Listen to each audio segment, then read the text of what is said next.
Welcome back to the WHHI TV Daily News. Now, with me now is Gene Marks. He is a CPA, small business owner, and columnist for, among other things, the New York Times and the Washington Post. And he is here to talk to us about what small business owners can expect in 2025. So thank you for being here today. We appreciate it. Let's jump right in into, we had a new administration sworn in last week. What does that mean for the environment this year for small business owners? Well, the National Federation of Independent Businesses recently reported that small business optimism was at a 6-year high, which is great news. 33 million small business owners. They employ half the people in this country, generate about half the GDP. So that's good. That's good stuff. But, I'm telling my clients, I'm telling my readers, even though we have a relatively pro-friendly administration in Washington, businesses around the country are still faced with a lot of challenges and a lot of uncertainties this year, and we need to make sure that we are keeping our ears close to the ground.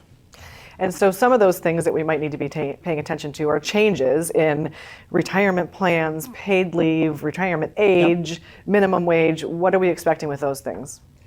Well, at the national level, there's one big change that all business owners need to know about. If you have a 401k plan that's relatively new, a couple years old, you are probably required to automatically enroll your employees in that plan and take contributions. That's a new thing, and not a lot of businesses really know about that. So please keep that in mind. But that's the news at the national level. Really, when it comes to like minimum wage, paid leave, paid sick leave, retirement, mandatory retirement plans, all that stuff, you're going to see the Trump administration, back off a lot on that stuff and push it more down to the states.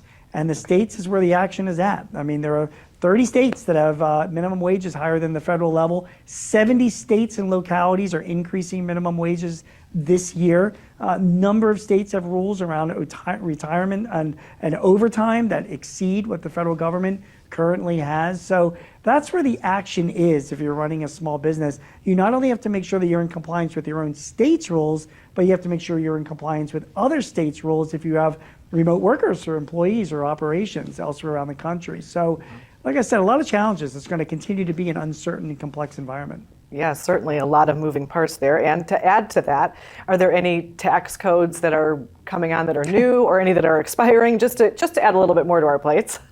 Oh, I'm just telling you right now, it is 2025 will be tax Armageddon when it comes to taxes, just to upset everybody. 2024 is in the rearview mirror, but a bunch of tax rules and regulations are expiring in 2025 from the 2017 Tax Cuts and Jobs Act. And if you're a small business, you could be facing a lot higher taxes if these things all expire. I mean, you'll no longer be able to take deductions if you're a pass-through, for capital equipment, for research and development costs. For you and I, like our individual standard deduction would be cut in half. That's just a few of the things that would go away. Now, the Trump administration and the GOP are pushing to make these things either permanent or at least extend them. But they have a slim majority in Congress, and their Democratic opponents, rightly so, are asking, well, how are these things going to be funded? So it's going to be a real battle in Washington over the next few months. I am expecting to see some clarification on taxes by late spring, early summer. So get in with your CPA or your accountant, make sure that you're ready. And once these things do happen, and they could be big changes, you want to make sure that you take actions. Yeah. And we've got just about 45 seconds left. I want to just real briefly touch on what you think AI and how that's going to impact small businesses this year.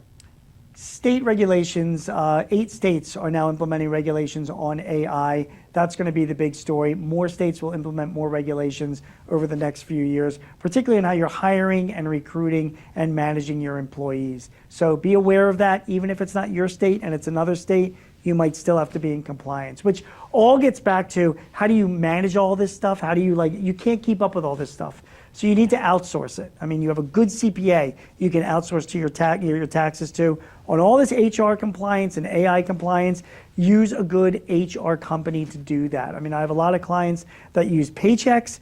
They do all the compliance work. They do all the regulatory work, all of the paperwork for you.